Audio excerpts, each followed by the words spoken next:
Good morning! Hayaka and I were just talking about you. Is Chevra still not joining us today?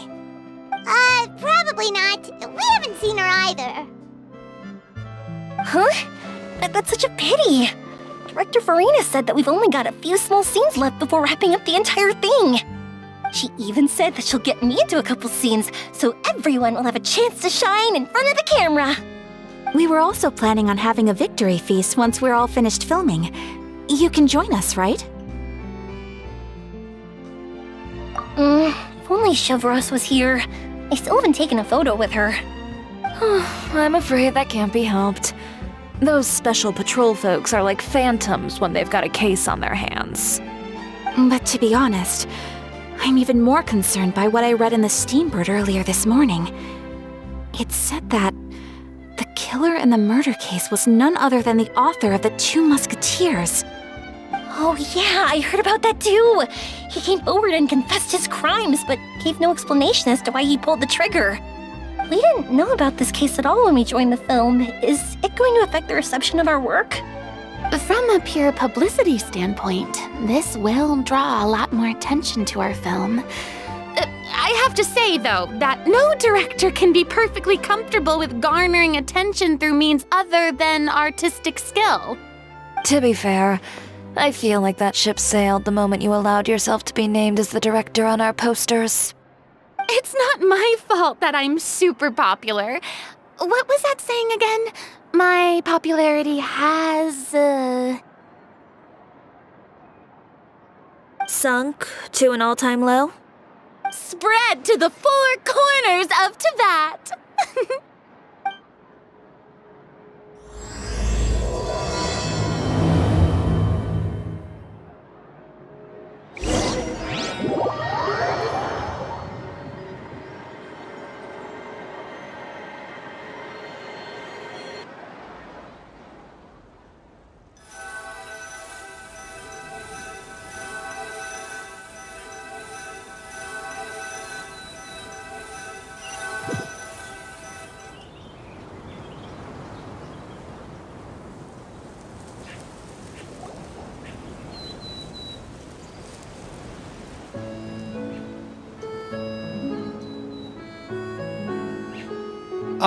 Excuse me, everyone. Xavier! Feels like it's been ages since we last saw you. I've been talking non-stop with the Film Association, and I'm absolutely swamped trying to coordinate the film's marketing. So forgive me for not being around more often, but please believe me when I say that I will make sure everyone's hard work gets the exposure it deserves. Oh, seems like you've been fighting your own battles. Yes, that's one way to put it. Oh, and before we begin the final round of filming, please allow me to finally introduce you to the original investor of our film, Mr. Morris. A pleasure to meet you all. Yes, glad to make your acquaintance, Mr. Morris. We've heard about the issues you've encountered with your financial situation, and genuinely hope that things have taken a turn for the better. Oh, well, the situation has indeed improved somewhat. Don't worry, Mr. Morris. Accidents and last-minute challenges happen all the time. There's no need to blame yourself over it. The good news is that we're almost done filming now, and I would even say that this is the best story I've ever seen. Is that so? I see, that was great news. All right, now that we've gotten all the pleasantries out of the way, let's get this show on the road. We'll mostly be filming typical people and scenery from the streets today to improve the sense of environmental ambiance in some parts of the film. Oh, and there'll be a cameo for Mr. Kamisato and Miss Yoimiya as well. They'll be used to show outsider perspectives on the fates of the 2 Musketeers. That's right. Ayato should be here any minute. Excellent! Then let's start with the scenery shots.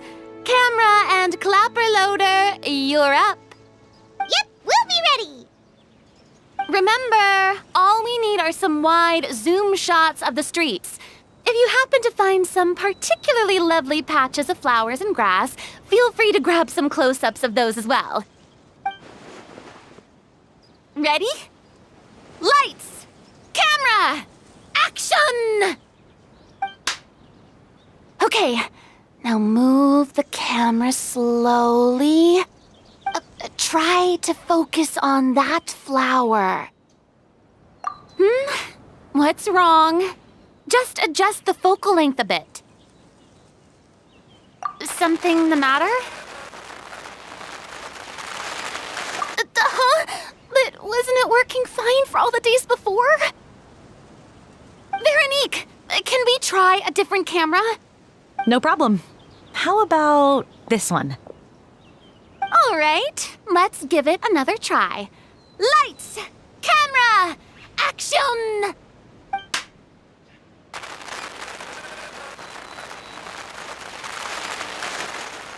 Don't tell me. This one is broken too? Veronique, do we have any other spare ones we can use? I'm afraid we only brought these two today. What? Then go find a workshop to get them repaired right away. Oh, and you too, Bono. Go find our spare camera in the warehouse and bring it back to the set. On it. Greetings, everyone. My apologies for the delay. Is something the matter, Ayaka? It seems like there are some issues with the filming equipment today. We're stuck for the moment. I see. Well, let's not just stand here twiddling our thumbs. Actors, to the makeup booth. We'll start on the next scene as soon as we get a working camera. The people at the workshop told me that the part which holds the lens in place seemed to have fallen off. That's super strange. It was perfectly fine just yesterday. Well, no time to dwell on that now. Let's get back to filming. Ahem! Quiet on set! Places, everyone! Lights! Camera! Action! By the way, have you heard about that recent murder case? Yes, I have. It seems that they've caused quite the commotion in the city. I heard that the chief of the guards is so mad about not catching the culprit that he's about to explode. Oh? I find that quite hard to imagine, considering how he already looks most days. Director, we have a problem. Oh, we're in the middle of a take! Couldn't you wait until we wrapped up this scene? No, Director, our film, all the finalized film that we've been keeping in the case has disappeared. Oh, wait, well, what did you say? Mr. Bono, please take me to where the film was kept right away. I'm coming too. No, Yoimiya, you have to stay here. Oh. Okay, listen up. Everyone who's not working on this current scene can go with Bono to look for the film. Everyone else, stay put and wrap up the scene. Unbelievable. How could all these problems happen in just one day? We're back. How did it go? Did you find the film? We found it in the sewers. Huh? In the sewers? Is the film still okay? We discovered it just in time, so we should still be able to salvage it. The others are checking now to see if we lost any specific scenes. Oh, you scared me for a moment there. I nearly thought we had lost everything. I really don't want to experience that feeling of despair again. Okay, but who could have stolen the film and dumped it there? Could it be, some competitors working on other films? But if they wanted to harass us, why wait until the last day? Okay, we don't have time to really look into it right now. Let's strike while the iron is still hot and wrap this thing up once and for all. Yeah, let's finish it.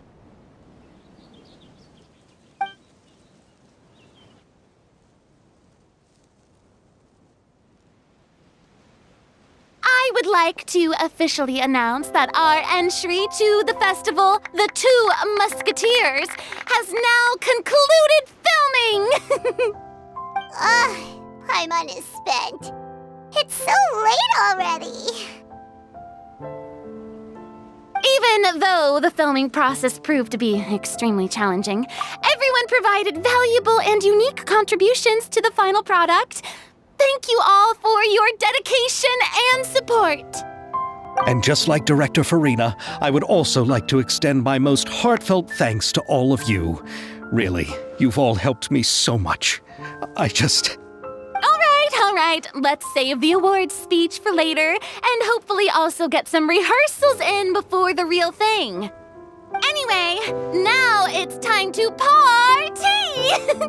Let's all make our way to the beach and have a celebration feast so loud and fun that even the blubber beast will want in.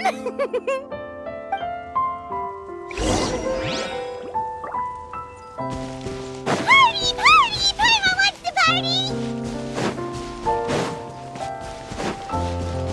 Whoa, this place is hopping.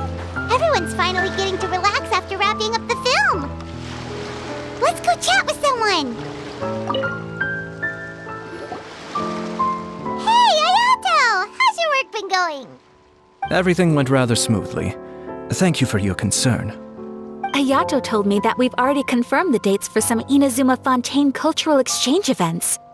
So the next time we visit, we'll be doing so in our capacities as the representatives of the Yashiro Commission. Oh, that's great! Then maybe Paimon will be able to find Fontaine detective novels in Inazuma from now on. Oh, wait. Wouldn't Yae Miko get upset if that happens? That would be stealing some of her business. You've got a point. She's always complaining that light novels have become bland and too predictable after all. The cultural exchange won't only feature literatures of both nations, of course. We have also made plans for cross-cultural engagements in the fields of gourmet cuisine, toy making, and artisan craftsmanship. Whoa! Paimon's getting super excited now! When the time comes, be sure to visit and participate in all the events.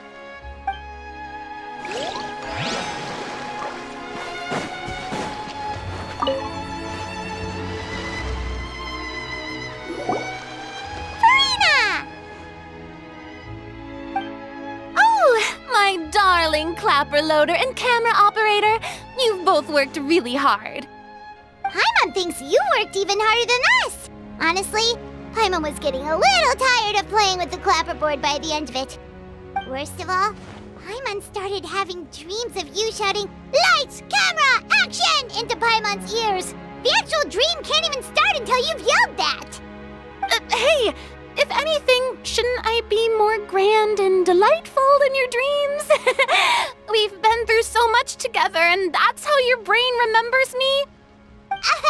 That's not Paimon's fault. We've just used the clapperboard too much lately. Anyway, what's most important is that we've wrapped the film. I'm pretty confident that we'll take first prize. Hey, no need to mention the official name. Wait, now that you mention it, if we did win the prize, would Farina just get a statue of herself? Come on, I don't need that kind of attention.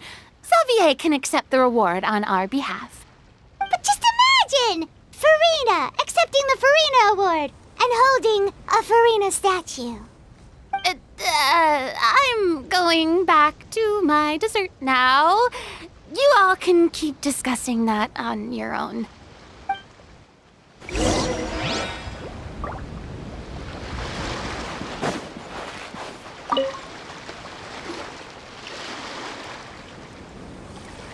Chiori! Hey, you two. Are you not really into these kinds of big social occasions? Not particularly. But this is still better than Fontaine Fashion Week. But if this film becomes a big hit, people will definitely come flocking to your shop. Yes, that's highly likely. As long as the film can premiere as planned. Are you still worried about the case? That and all the obstacles we had to face today. You're right. It's as if all our bad luck just manifested at once. But why today of all days? No. No, it's nothing. We've already delivered the film to the editors, so there should be nothing more to worry about. How are you doing, Mr. Morris? You having a good time? Well, you could say that. Do you happen to know when the party is scheduled to end? Judging by how much fun everyone's having, I'd say probably not until well after midnight. Is there something that you still have to take care of at home, Mr. Morris? Oh, well, I'm just not a late night person, so I might take off shortly. Oh no! Silly me. I almost forgot something super important. Oh, what is it? I prepared a whole batch of fireworks for the party, but I forgot to bring them over from the warehouse. Fireworks, you say? Well, that's, truly a pity. Sorry things didn't go as planned. Could you help me carry them over, Mr. Morris? I won't be able to fetch all of them by myself. Me? Are you sure that you can't find anyone else? I just wanted to make this a surprise for everyone. The warehouse isn't far from here. We'll be there in no time. Pretty please, Mr. Morris. These are some of the best fireworks I've ever made. So I also want you to see them before you leave. They're stunning. I promise that they'll be a once-in-a-lifetime experience that you'll never forget. But... It's okay. Just come with me. If we're sneaky enough, nobody else will see us leaving. All right.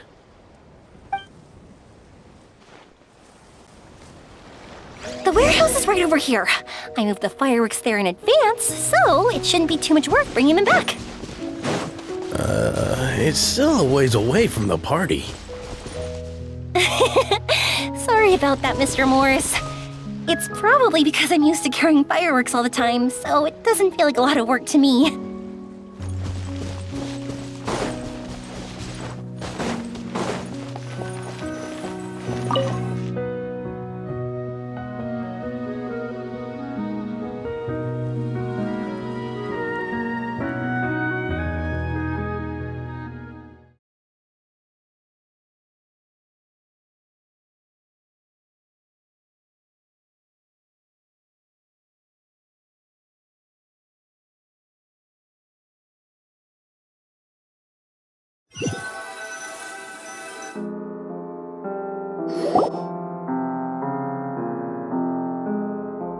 It's dark in here. Wait here, Mr. Morris. I think the light switch should be somewhere over here. Why did I have to get roped into this? What was that?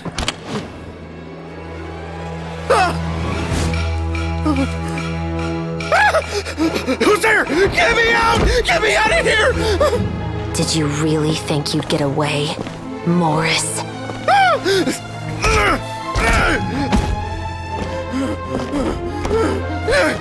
You've got the wrong guy! It wasn't me! I'm not the killer! You know, Eliza died a far more heroic death than this. She fought your assassin to the end, to save the children she had hidden beneath the floorboards.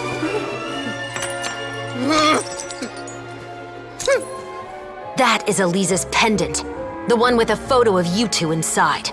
The one you gave her. Ring any bells? It's a fake! It has to be! There's no way! No way your assassin didn't destroy it, you mean?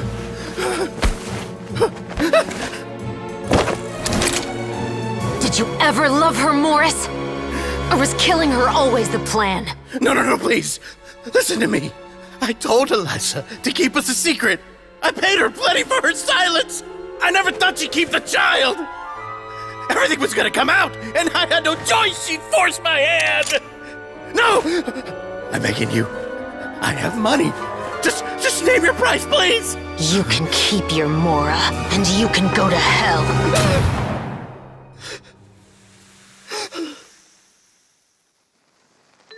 I'm Captain Shovraz of the Special Patrol.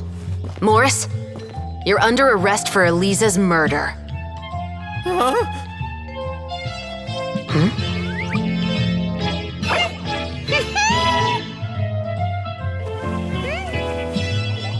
You're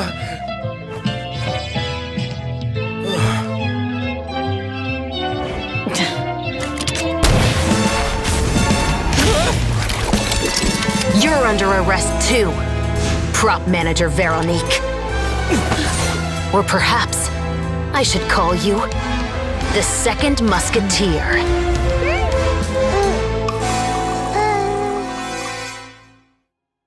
Wait, what's going on? This wasn't in the script. Drop the gun, Veronique. Why? Why would you keep me from exacting revenge on this heartless monster?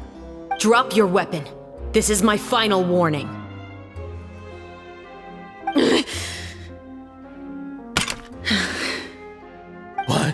What is going on? Do I have to spell it out for you, Morris? Everything that took place just now was staged to get you to confess the truth. But this last part is all improv, of course.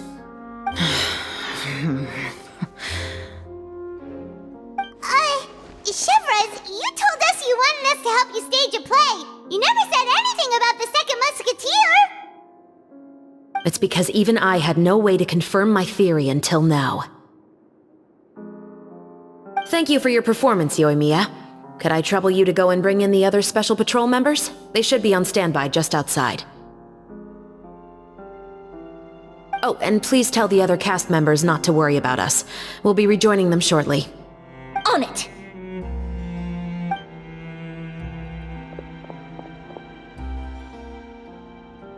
So what do you think, Morris? Care to talk about what happened 20 years ago? My patience is limited, you know. Don't force me to take you back to the interrogation room. I'd wager that you wouldn't last for more than a minute in there. With the recording we made, you have no chance of winning in court. Cooperating with us now is the most practical move. All right. I'll talk. I hired an assassin to murder Elisa. She once worked as a maid on my family's estate. She was very beautiful, and after some time I fell for her. We kept our relationship a secret and carried out an affair for some time, but it wasn't long before she became pregnant. And if my parents ever found out, they would have stripped me of my inheritance and status, driven me out of my home. I also didn't expect Elisa to insist on bringing the pregnancy to term. She even asked me to leave my family and travel far, far away with her. She believed that you were truly in love with her. I didn't have a choice. I gave her a large sum of mora, told her to leave the family and to get rid of the baby. But then years later, she sent me a letter. There were photos of 2 children, and she even asked if I could find some time to visit them. Huh? 2 children? Paimon thought Baptiste was the only... you mean... Even if she had the children against your will, you could have just ignored the letter entirely. Why kill her? I had just gotten engaged to be married to an heiress from another wealthy family. So if anyone were to find out about Elisa, my life would be completely ruined. I didn't have a choice. No, you always had a choice. You just made the wrong choice. Again. Do you know how it feels to watch your mother be killed right in front of you? My brother and I were hardly even school age yet. We were hidden beneath the floorboards, grasping each other's hands like a lifeline. We were so terrified that we didn't even know we could ever take a breath. All we could do was to watch Mother try to fight back, and then collapse to the floor. Even after the assassin left, we were still too terrified to leave our hiding spot. We thought that he might come back. It was only until the next evening when we finally climbed out and gathered around our mother. But she had already become cold and stiff to the touch. You made up your mind right then and there to bring this case to light. Not only that, we resolved to get our revenge. And that's why you became the Musketeers. No, that's why I became a musketeer. The man from before was also killed by me. My brother had nothing to do with it. I figured as much. You did? I once told these two that he didn't look like a killer to me. His confession from that night also rubbed me the wrong way. I think what really tipped me off was, how could I not feel a sense of regret in him? Huh? He confessed faster than any criminal I've ever met, but he didn't say a single word about you. He insisted that he was the sole perpetrator in the case. But after the questioning ended, I disassembled the musket we dug up from his backyard, put it in front of him, and told him to reassemble it. Wanna guess how far he got? He had no idea where to even start. He's never touched a gun in his life. Based on that, I determined that he was not acting alone. He only surrendered himself to draw our attention and create a moment of opportunity for his partner. So, I decided to play along.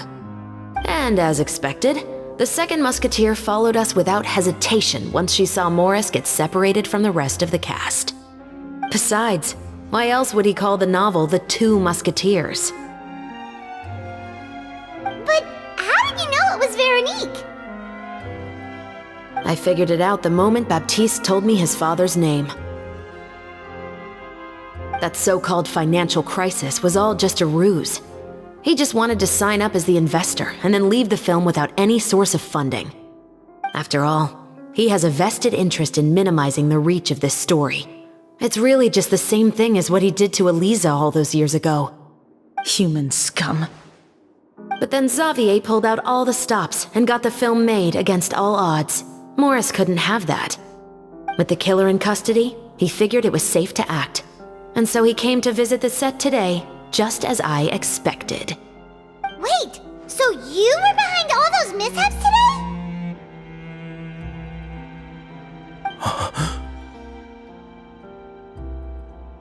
As for the identity of the second musketeer, I assumed they'd probably stay close to Morris and look for an opening. And if they already knew that Morris was the film's investor, then that narrowed the list of potential suspects as well. Furthermore, being the props manager would allow the culprit to avoid scrutiny by purchasing mechanical parts in the name of the crew. With that hypothesis in mind, I went back to check Baptiste's orphanage adoption records. Guess whose name I saw on the same page, just a few lines from his. My brother. He trusted you. As in, he trusted me to perform the deed on his behalf? He trusted you to stand on the side of justice. I am. I thought you could do it as well.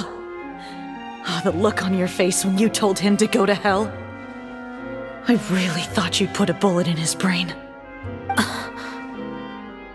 You know what he has done. Are you telling me that you'd rather see him spend the rest of his life living like a king in the fortress of Meripede? I will never be able to forget the feeling of my mother's cold, lifeless hands. And you would call this ending fair? Is this what you call justice? I won't lie, Veronique. I did hesitate when your brother first told me about the truth. I wondered. I agonized over whether I should really put a bullet in his head. So why don't you? Because that should never be how justice is carried out in this world. Perhaps, to you, justice is simply reciprocated, an eye for an eye and a life for a life. But everyone has their own understanding of justice. If everyone were to pursue their own definition of it, there would be no more order in this world. Today, you'll kill Morris, and tomorrow, his children may come for you. The world cannot render judgments based on a desire for revenge. That will only lead to a cycle of revenge, as well as the destruction of order and civilized society. Fontaine is founded on a set of laws and a standardized code of justice. That is why we are the nation of justice. But with all that said, I will promise you this. Morris will not lead a cushy life in the fortress of Meripede. Chevros, the rest of the special patrol is here. Thank you so much, Yoimiya. Letelier, Terena, Please take them away.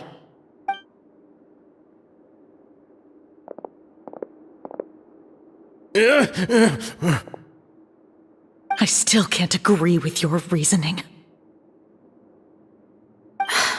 I know. Justice has not been delivered.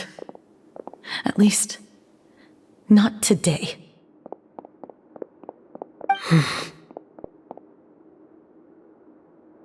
Chevras. Let's go. We should give an explanation to the crew.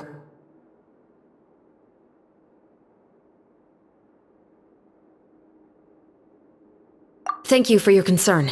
I'm fine. I'm just thinking about the things in life that have driven people to take justice into their own hands.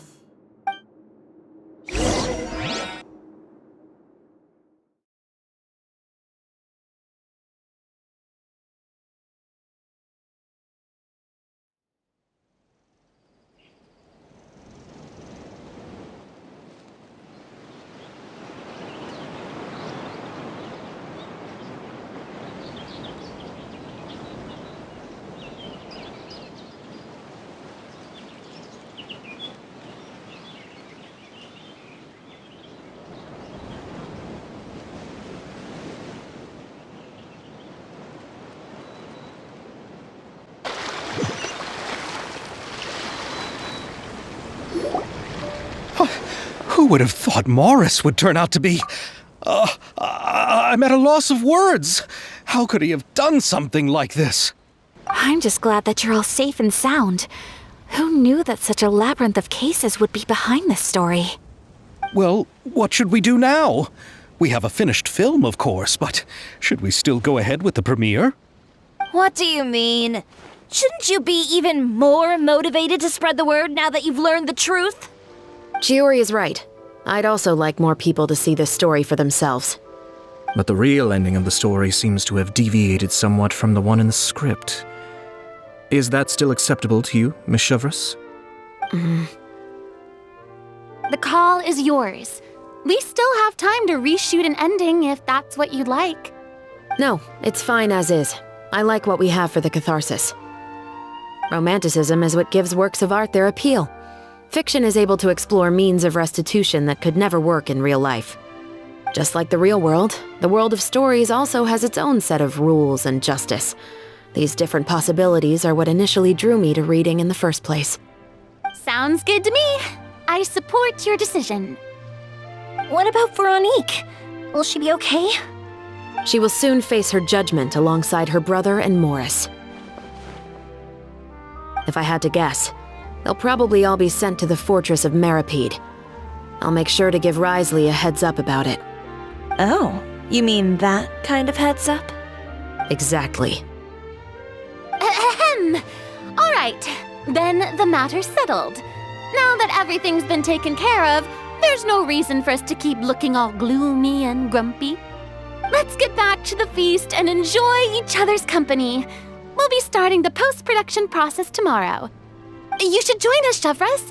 You missed the first few hours of the party, didn't you? All right. Count me in. Then I'll wait for you over there. There's still some good news that I'd like to share with Chevras.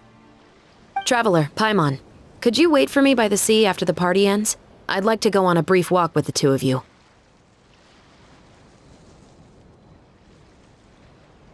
Thank you very much.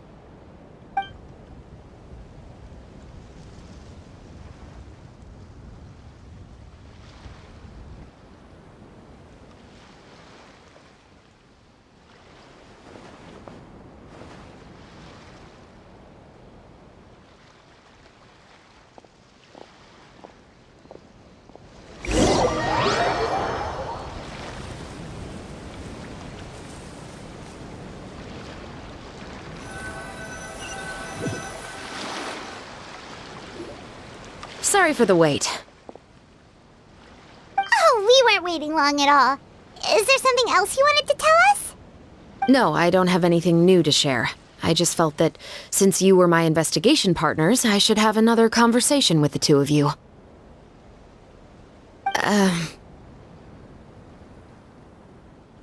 Traveler, How would you have responded to Baptiste's request if you were in my shoes?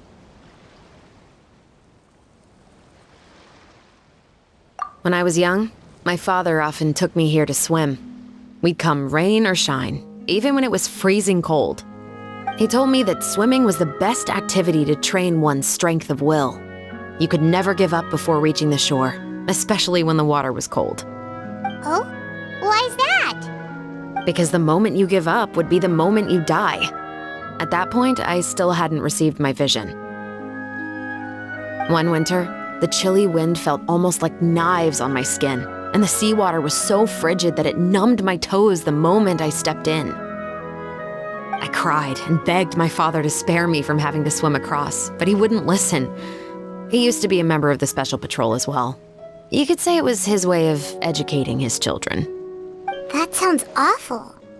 When he saw that I wouldn't stop crying, he just picked me up and tossed me into the icy water. The bone-chilling cold took away my senses. I couldn't feel anything but fear and rage.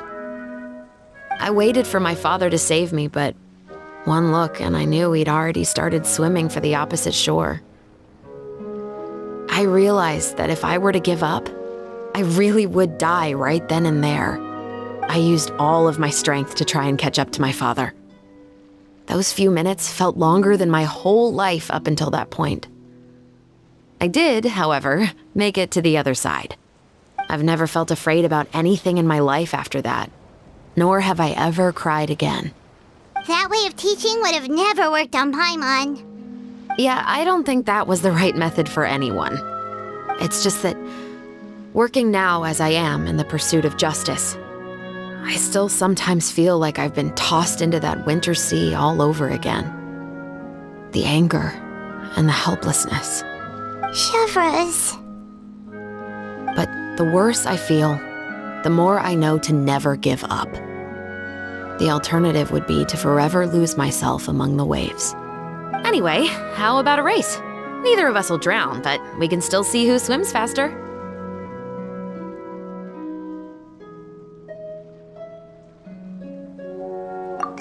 You guys go ahead!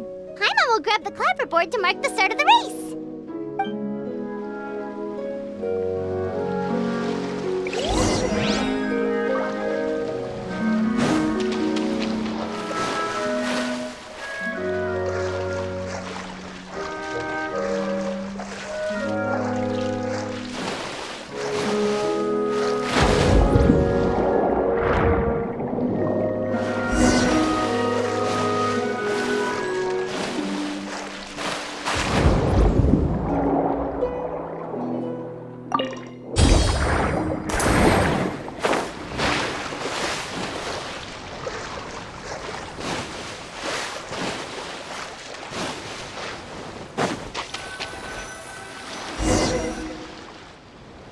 Oh, that felt good. You were so fast in the water, Chevreuse! You were swimming even faster than Paimon can fly! So, about the Special Patrol, did you join because of your dad? Partly, but I'd say I was more inspired by the heroes I read about in stories growing up. Oh, so it's due to your love of stories! Of course, it was only after I joined the Special Patrol that I learned that truth is often stranger than fiction. Come on, let's walk a bit more.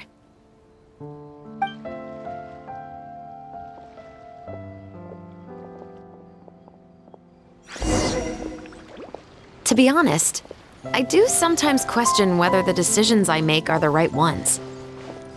But I know that no matter what, I must keep swimming.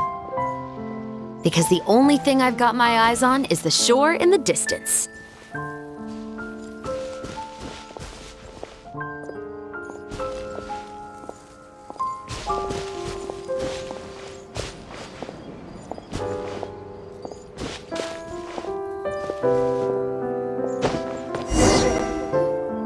Thank you for coming on this walk with me. I feel a lot better after getting all that off my chest. We're nearly back at Baptiste's house. Huh, you're right. I didn't realize we were so close. He really did plant a lot of flowers. It's just like how he described it in the story. Huh? Wait. Paimon, Traveler, look! The rainbow roses in the garden. They're in full bloom now.